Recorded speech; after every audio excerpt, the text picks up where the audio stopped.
अप्रैल 1680 के अंदर छत्रपति शिवाजी महाराज का निधन हो जाता है और दूसरे छत्रपति के रूप में संभाजी महाराज का राज्याभिषेक होता है। जो लोग हिंदू धर्म छोड़कर के अन्य धर्मों में रूपांतरित हो गए थे, उसके लिए संभाजी महाराज ने एक समिति बनाई, श्री हिंद पुनर्निर्माण समिति। संभाजी महाराज के छत्रपति बनने के बाद उनका पहला युद्ध बुरहानपुर का था। उनकी 20,000 मराठा सेना ने मुगलों की भारी भरकम सेना को परास्त कर दिया। छत्रपति बनने से पहले जब वो राजकुमार थे तो 16 साल की उम्र में उन्होंने पहला युद्ध लड़ा और वो भी उन्होंने जीता।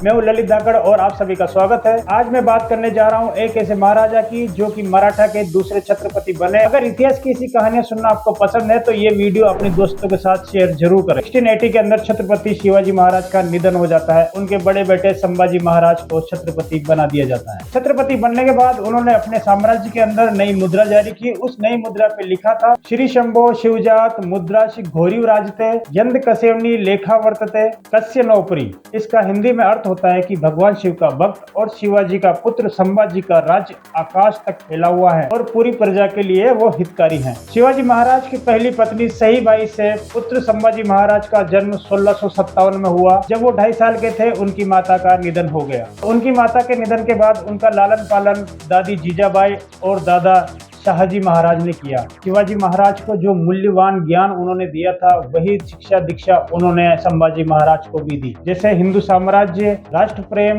धर्म प्रेम और आदर्श मूल्य। 14 साल की उम्र में ही छत्रपति संभाजी महाराज ने संस्कृत भाषा के अंदर 4 ग्रंथ लिखे थे, जिनके नाम है वधभूषण, नखशिखा, नामिका भेद एवं 7 शासक। इस बात से ये पता चलता है कि वो योद्धा होने के साथ साथ एक बहुत बड़े विद्वान भी थे। जब संभाजी महाराज छत्रपति बने तो उन्होंने शिवाजी महाराज के सहयोगों को निरस्त करके एक नया मंत्रिमंडल बनाया और नए मंत्रिमंडल के अंदर कवि कलश को उन्होंने अपना सलाहकार बनाया, जो कि मराठी भाषा का जानकार नहीं था। शिवाजी महाराज के सहयोगों को ये अपना अपमान लगा और आंतरिक विद्रोह शुरू हो गया। संभाजी महाराज ने अपने पूरे जीवन काल के अंदर 210 युद्ध लड़े, लेकिन वो एक भी युद्ध नहीं हारे। छत्रपति शिवाजी के पराक्रम से परेशान होकर के औरंगजेब ने कसम खाई कि वो सिर पे कभी भी कीमोंछ नहीं चढ़ाएगा। लेकिन वही बात आती है 1689 की, जिसके अंदर औरंगजेब ने एक चाल चल के संभाजी महाराज के पास एक संदेश भेजा, जिसके अंदर लिखा था कि हम शांति की बातें करेंगे, और संभाजी महाराज इसके लिए तैयार हो जाते हैं। जब संभाजी महाराज उस बैठक के लिए राजी हो जाते हैं और बैठक में जाते हैं तो औरंगजेब की सेना